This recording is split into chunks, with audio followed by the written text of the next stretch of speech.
As a magician, I try to create images that make people stop and think. I also try to challenge myself to do things that doctors say are not possible. I was buried alive in New York City in a coffin, buried alive in a coffin in April 1999 for a week. I lived there with nothing but water. And it ended up being so much fun that I decided I could pursue doing more of these things. The next one is I froze myself in a block of ice for 3 days and 3 nights in New York City. That one was way more difficult than I had expected. The one after that, I stood on top of a 100-foot pillar for 36 hours. I began to hallucinate so hard that the buildings that were behind me started to look like big animal heads. So next I went to London. In London I lived in a glass box for 44 days with nothing but water. It was for me one of the most difficult things I'd ever done, but it was also the most beautiful. There were so many skeptics, especially the press in London, that they started flying cheeseburgers on helicopters around my box to tempt me. So I felt very validated when the New England Journal of Medicine actually used the research for science. My next pursuit was I wanted to see how long I could go without breathing, like how long I could survive with nothing, not even air. I didn't realize that it would become the most amazing journey of my life. As a young magician, I was obsessed with Houdini and his underwater challenges. So I began early on competing against the other kids, seeing how long I could stay underwater while they went up and down to breathe, 5 times while I stayed under on one breath. By the time I was a teenager, I was able to hold my breath for 3 minutes and 30 seconds. I would later find out that was Houdini's personal record. In 1987, I heard of a story about a boy that fell through ice and was trapped under a river. He was underneath not breathing for 45 minutes. When the rescue workers came, they resuscitated him and there was no brain damage. His core temperature had dropped to 77 degrees. As a magician, I think everything is possible. And I think if something is done by one person, it can be done by others. I started to think if the boy could survive without breathing for that long, there must be a way that I could do it.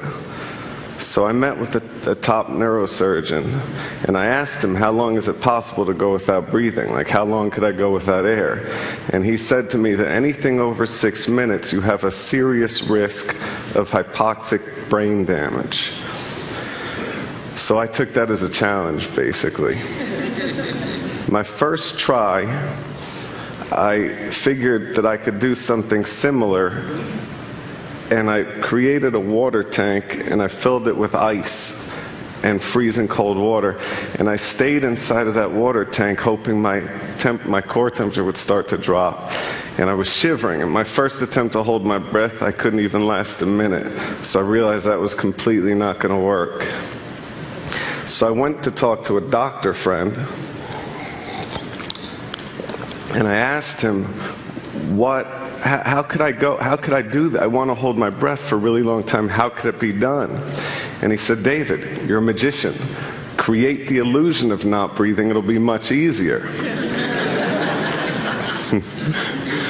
So he came up with this idea of creating a rebreather with a CO2 scrubber, which was basically a tube from Home Depot with balloons duct taped to it that he thought we could put inside of me, and somehow would be able to circulate the air and rebreathe with this thing in me.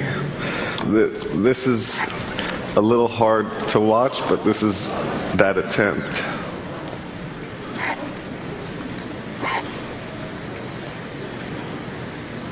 So that clearly wasn't going to work. Then I actually started thinking about liquid breathing. There's a chemical that's called perflubron, and it's so high in oxygen levels that in theory you could breathe it. So I got my hands on that chemical, filled the sink up with it, and stuck my face in the sink and tried to breathe that in, which is really impossible. It's basically like trying to breathe, as a doctor said, while having an elephant standing on your chest. So that idea disappeared. Then I started thinking, would it be possible to hook up a heart-lung bypass machine and have a surgery where it was a tube going into my artery and then appear to not breathe while they were oxygenating my blood? Which was another insane idea, obviously. Then I thought about the craziest idea of all the ideas. To actually do it. To actually try to hold my breath past the point that doctors would consider you brain dead.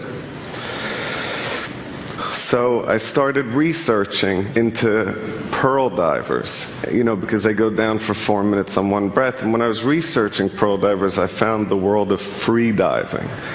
It was the most amazing thing that I ever discovered, pretty much. There's many different aspects to free diving. There's depth records where people go as deep as they can, and then there's static apnea. That's holding your breath as long as you can in one place without moving. That was the one that I studied. The first thing that I learned is when you're holding your breath, you should never move at all. That wastes energy, and that depletes oxygen, and it builds up CO2 in your blood. So I learned never to move, and I learned how to slow my heart rate down. I had to remain perfectly still and just relax and think that I wasn't in my body and just control that. And then I learned how to purge. Purging is basically hyperventilating. You blow in and out. You do that, you get lightheaded, you get tingling, and you're really ridding your body of CO2. So when you hold your breath, it's infinitely easier. Then I learned that you have to take a huge breath, and you just hold and relax and never let any air out, and just hold and relax through all the pain. Every morning, and this is for months, I would wake up, and the first thing that I would do is I would hold my breath out of 52 minutes, I would hold my breath for 44 minutes. So basically what that means is I would purge, I'd breathe really hard for a minute, and then I would hold immediately after for 5.5 minutes. Then I would breathe again for a minute, purging as hard as I can, then immediately after I would hold again for 5.5 minutes. I would repeat this process 8 times in a row. Out of 52 minutes, you're only breathing for 8 minutes. At the end of that, you're completely fried. Your brain, you feel like you're walking around in a daze and you have these awful headaches. Basically, I'm not the best person to talk to when I'm doing that stuff. I started learning about the world record holder. His name is Tom Zetas, and this guy is perfectly built for holding his breath. He's 6'4", he's 160 pounds, and his total lung capacity is twice the size of an average person. I'm 6'1" and fat. We'll say big boned. I had to drop 50 pounds in 3 months. So everything that I put into my body I considered as medicine. Every bit of food was exactly what it was for its nutritional value. I ate really small, controlled portions throughout the day, and I started to really adapt my body.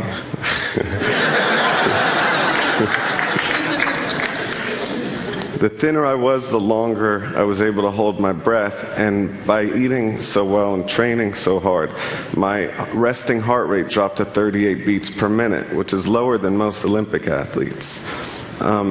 In 4 months of training, I was able to hold my breath for over 7 minutes.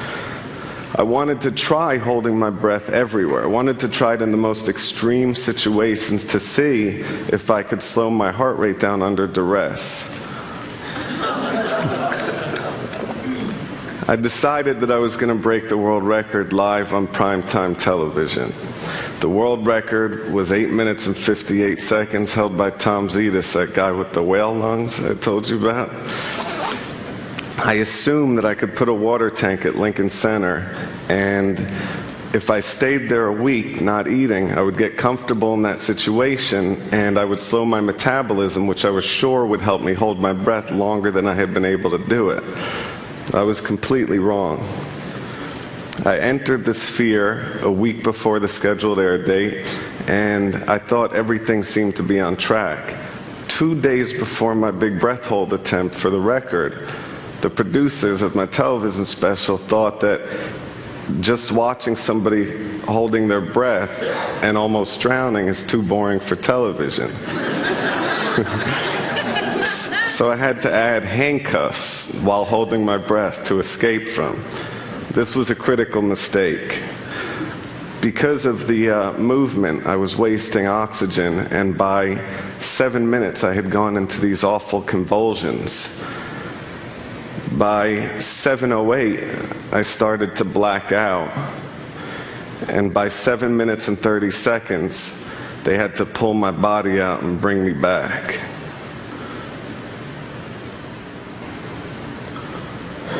I had failed on every level.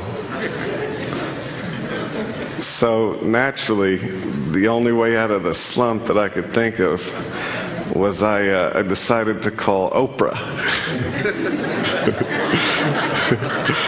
I told her that I wanted to up the ante and hold my breath longer than any human being ever had. This was a different record. This is a Puro 2 static apnea record that Guinness had set the world record at 13 minutes. So basically you breathe Puro 2 first, oxygenating your body, flushing out CO2, and you're able to hold much longer. I realized that my real competition was the beaver.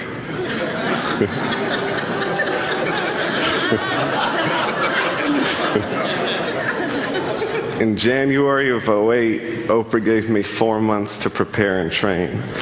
So I would sleep in a hypoxic tent every night. A hypoxic tent is a tent that simulates altitude at 15,000 feet, so it's like base camp Everest.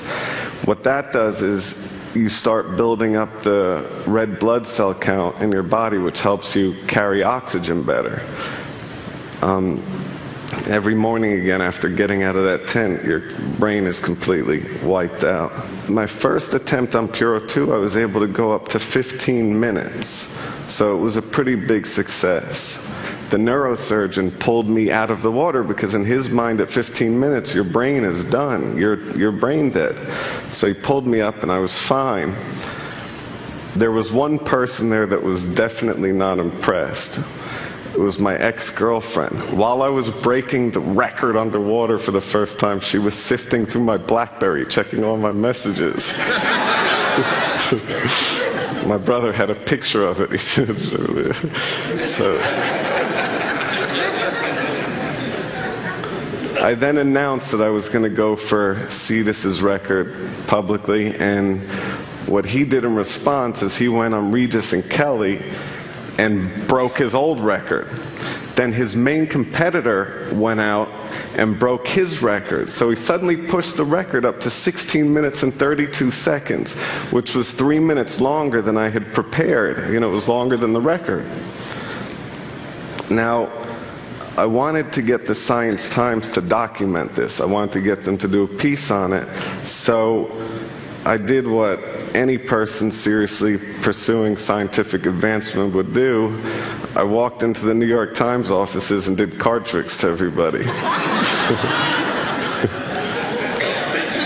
So I don't know if it was the magic or the lore of the Cayman Islands, but John Tierney flew down and did a piece on the seriousness of breath holding. While he was there, I tried to impress him, of course, and I did a dive down to 160 feet, which is like, you know, basically the height of a 16-story building. And as I was coming up, I blacked out underwater, which is really dangerous. That's how you drown. Luckily, Kirk had seen me, and he swam over and pulled me up. So I started full focus. I completely trained to get my breath hold time up for what I needed to do. But there was no way to prepare for the live television aspect of it being on Oprah. But in practice, I would do it face down, floating on the pool. But for TV, they wanted me to be upright so they could see my face, basically. The other problem was the suit was so buoyant that they had to strap my feet in to keep me from floating up. So I had to use my legs to hold my feet into the straps that were loose, which was a real problem for me. That made me extremely nervous, raising the heart rate. Then what they also did was, which we never did before, is there was a heart rate monitor, and it was right next to the sphere. So every time my heart would beat, I'd hear the beep, beep, beep, beep, you know, the ticking really loud, which is making me more nervous, and there's no way to slow my heart rate down. So normally I would start at 38 beats per minute, and while holding my breath, it would drop to 12 beats per minute, which is pretty unusual.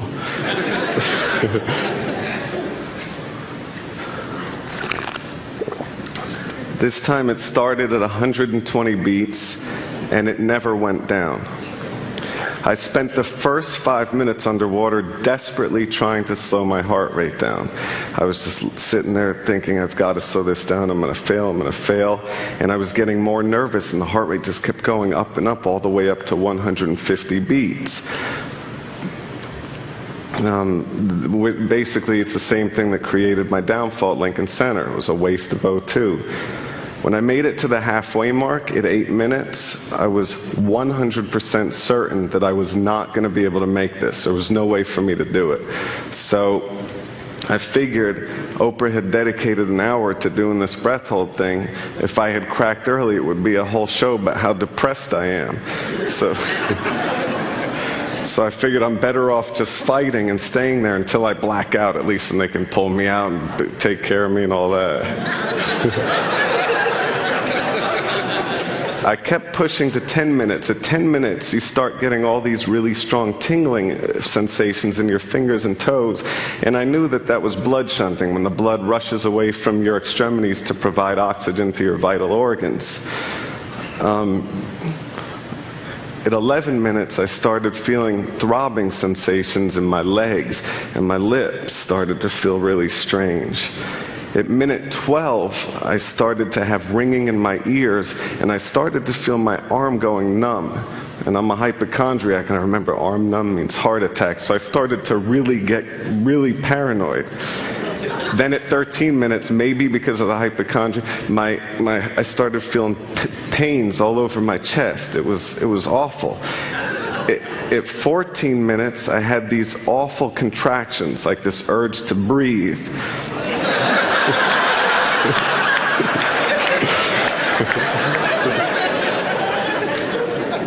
At 15 minutes, I was suffering major O2 deprivation to the heart, and I started having ischemia to the heart.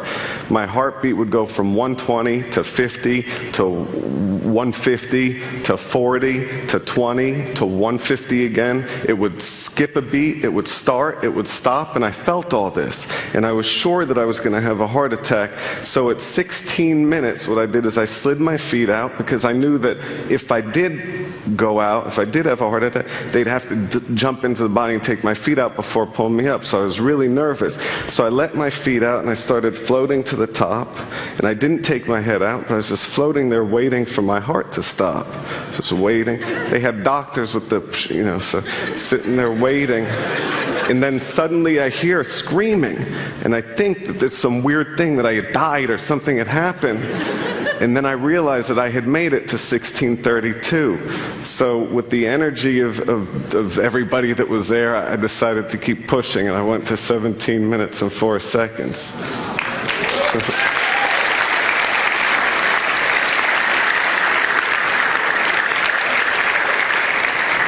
As though that wasn't enough, what I did immediately after is I went to Quest Labs and had them take every blood sample that they could to test for everything and to see where my levels were so the doctors could use it once again. I also didn't want anybody to question it. I had the world record, and I wanted to make sure it was legitimate. So I get to New York City the next day, and this kid walks up to me. I'm walking out of the Apple store. This kid walks up to me. He's like, "Yo, D." I'm like, "Yeah?" He said, "If you really held your breath that long, why'd you come out of the water dry?" I was like, "What?" And that's my life. So, but As a magician, I try to show things to people that seem impossible. And I think magic, whether I'm holding my breath or shuffling a deck of cards, is pretty simple. It's practice, it's training, and it's practice, it's training and experimenting while pushing through the pain to be the best that I can be. And that's what magic is to me. So thank you.